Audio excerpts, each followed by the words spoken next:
আসসালামু আলাইকুম। সন্তানদের জীবন সুস্থ, সুন্দর এবং তাদেরকে স্বাবলম্বী করে গড়ে তোলার জন্য সর্বোপরি তাদেরকে মানুষের মতো মানুষ হিসেবে গড়ে তোলার জন্য আমাদের মূলত চারটি জিনিস খুবই দরকার, চারটি বিষয়ের উপর গুরুত্ব দেওয়া দরকার। একটি হচ্ছে সময়ানুবর্তিতা, আরেকটি হচ্ছে নিয়মানুবর্তিতা, আরেকটি হচ্ছে ধৈর্য সহকারে লেগে থাকা অর্থাৎ অধ্যবসায়, এবং আরেকটি চতুর্থত যে বিষয়টি সেটি হচ্ছে নৈতিক এবং ধর্মীয় শিক্ষা। নৈতিক এবং ধর্মীয় বিষয় এতটাই গুরুত্বপূর্ণ যে এই বিষয়টি না থাকলে বাকি তিনটে বিষয় যেটা বললাম, নিয়মানুবর্তিতা, সময়ানুবর্তিতা এবং অধ্যবসায় মানে লেগে থাকা ধৈর্যের সাথে, এই তিনটে বিষয় কিন্তু আপনার শক্তভাবে দাঁড়িয়ে থাকবে না। এই তিনটে বিষয় কিন্তু একসময় শিথিল হয়ে যাবে। আর ধর্মীয় শিক্ষা এবং নৈতিক শিক্ষা যদি একটি মানুষের জীবনে গেঁথে থাকে তাহলে বাকি তিনটি জিনিসও কিন্তু শক্তভাবে মানুষের জীবনের সাথে লেগে থাকবে।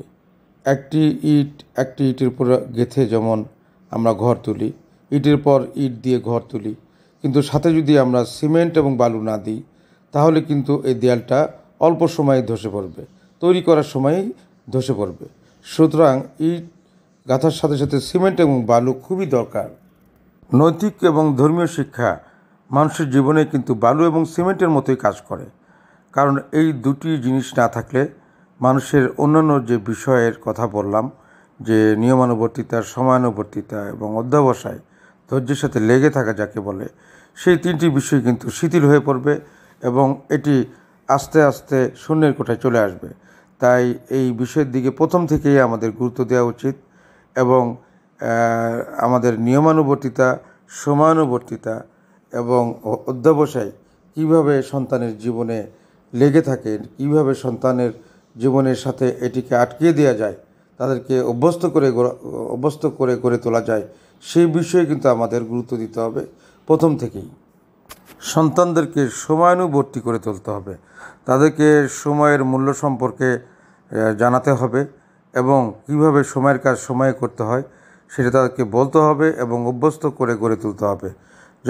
যেমন সকালবেলা সঠিক সময়ে ঘুম থেকে ওঠা, আবার রাতের বেলা সঠিক সময়ে ঘুমোতে যাওয়া, সকালে যে বিষয়গুলো দরকার যেমন সঠিক সময়ে নাস্তা করা, দুপুরে সঠিক সময়ে দুপুরের খাবারটা খাওয়া, রাতেও সঠিক সময়ে রাতের খাবার খাওয়া এবং সঠিক সময়ে স্কুলে যাওয়া, সঠিক সময়ে খেলাধুলা করা, এইভাবে সময়ের কাজ সময়ে করা, এটি শিখতে হবে এবং বলতে হবে সময়ের 1 ফোর অসময়ের 10 ফোর।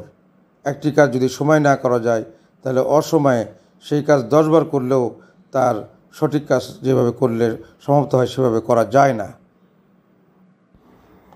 একটি বিষয় খুব গুরুত্বপূর্ণ যে সন্তানদের সময়ানুবর্তী করে গড়ে তুলতে বাবা মা নিজেদেরও কিন্তু সময়ানুবর্তী হতে হবে, নইলে কিন্তু তারা বাবা মার কাছ থেকে শেখে। বাবা মা যদি অলস হয়, বাবা মারা যদি সময়ের কাজ সময় না করে এবং এটা যদি তারা দেখে, সন্তানরা দেখে, তাহলে কিন্তু এর একটা কুপ্রভাব সন্তানদের উপরে পড়ে যে বাবা মারা সময় মেনে চলে না। সুতরাং সন্তানদের মধ্যেও একটা সময়ের কাজ সময় না করার একটা প্রবণতা গড়ে ওঠে। এই জন্য সন্তানদের ভালোর দিকে চেয়ে নিজেরাও, বাবা মা তাদেরকে নিজেরাও সময়ানুবর্তী হতে হবে। তারাও যেন সঠিক সময়ে ঘুমোতে যায়, আবার সঠিক সময়ে ঘুম থেকে ওঠে এবং যে কাজটা যে সময়ে করা দরকার সেই সময়ে করতে হবে, যাতে সন্তানরা বাবা মাকে দেখে শেখে। সন্তানদের ছোটোবেলা থেকেই নিয়মানুবর্তী করে গড়ে তুলতে হবে এবং নিয়মকানুন মেনে চলায় অভ্যস্ত করে গড়ে তুলতে হবে। যেমন পারিবারিক যে নিয়মকানুন আছে, সামাজিক নিয়মকানুন আছে, প্রাতিষ্ঠানিক স্কুল কলেজের যে নিয়মকানুন আছে, ধর্মীয় যে নিয়মকানুন আছে, এগুলো তাদেরকে জানাতে হবে, বলতে হবে এবং মেনে চলায় অভ্যস্ত করে গড়ে তুলতে হবে। কারণ এই নিয়মকানুনই কিন্তু তাদের জীবন পথ বাতলে দেয়। প্রত্যেক পরিবারেরই কিছু নিয়মকানুন আছে, ভদ্রতা বোধ আছে, সৌজন্য বোধ আছে, এই বিষয়গুলো তাদের মাথায় প্রবেশ করে দিতে হবে। সামাজিক অনুশাসন আছে, সামাজিক নিয়মকানুন আছে, এগুলো বিষয় বলতে হবে। স্কুল কলেজের যে নিয়মকানুন সেগুলো মেনে চলায় তাদের অভ্যস্ত করে গড়ে তুলতে হবে এবং নিয়মিত নামাজ বা যে ধর্মের সেই ধর্মীয় শিক্ষায় তাদেরকে অভ্যস্ত করে গড়ে তুলতে হবে। যেসব নিয়মকানুন মানলে সুস্থভাবে থাকা যায় সেই সব নিয়মকানুন মেনে চলায় তাদের অভ্যস্ত করে গড়ে তুলতে হবে।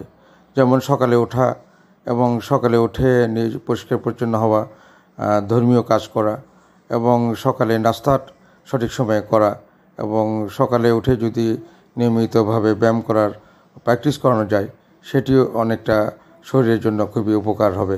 তো এইভাবে স্বাস্থ্যবিধি সম্পর্কেও যে নিয়মকানুন আছে সেগুলো মেনে চলায় তাদেরকে অভ্যস্ত করে গড়ে তুলতে হবে।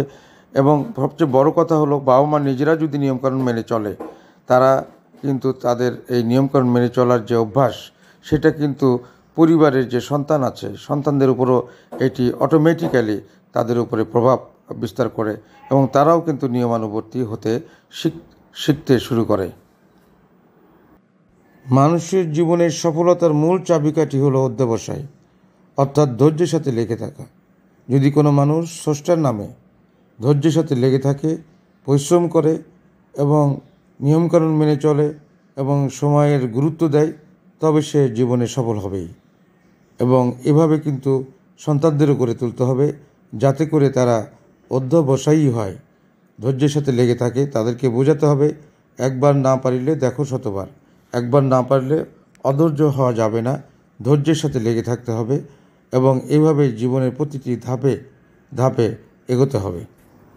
এগোতে হবে সামনের দিকে। ধৈর্যের সাথে যদি কেউ লেগে থাকে কোনো বিষয়ে তাহলে কিন্তু সেই বিষয়ে সে সফল হবেই। যারা সফল ব্যক্তি এই পৃথিবীতে, যারা সফল হয়েছেন, যারা গুরুত্বপূর্ণ ব্যক্তি, যারা প্রতিষ্ঠিত ব্যক্তি, তারা কিন্তু ধৈর্যের সাথেই তাদের লক্ষ্যে পৌঁছানোর পথে অবিচল ছিলেন এবং অধ্যবসায়ী ছিলেন, লেগেছিলেন। এই কারণেই কিন্তু তারা সফল হয়েছেন, তারা প্রতিষ্ঠিত হয়েছেন এবং গুরুত্বপূর্ণ ব্যক্তিতে পরিণত হয়েছেন। আমাদের সন্তানদেরও এই বিষয়গুলো, যে বিষয়গুলো এতক্ষণ আলোচনা করলাম, এই বিষয়গুলো শেখাতে হবে, জানাতে হবে এবং তাদের অভ্যস্ত করে গড়ে তুলতে হবে। এবং বাবা মারা নিজেরাও যদি অভ্যস্ত হয় এসব বিষয়ে তাহলে তার একটা প্রভাব সন্তানদের উপর পড়বে। আবার একই সাথে তাদেরকে জানিয়ে, শিখিয়ে, অভ্যস্ত করিয়ে তাদেরকে গড়ে তুলতে হবে। তাহলে আমাদের সন্তানরা মানুষের মতো মানুষ হিসেবে গড়ে উঠতে পারবে এবং এটি তো বাবা মার সব প্রত্যাশা এবং সবারই লক্ষ্য এটি। তাই আমরা সকলে আমাদের সন্তানদের সময়ানুবর্তী করে গড়ে তুলি, নিয়মানুবর্তী করে গড়ে তুলি এবং তাদেরকে অধ্যবসায়ী করে গড়ে তুলি এবং তাদেরকে নৈতিক এবং ধর্মীয় শিক্ষা দিই যাতে করে তারা মানুষের মতো মানুষ হিসেবে গড়ে উঠতে পারে।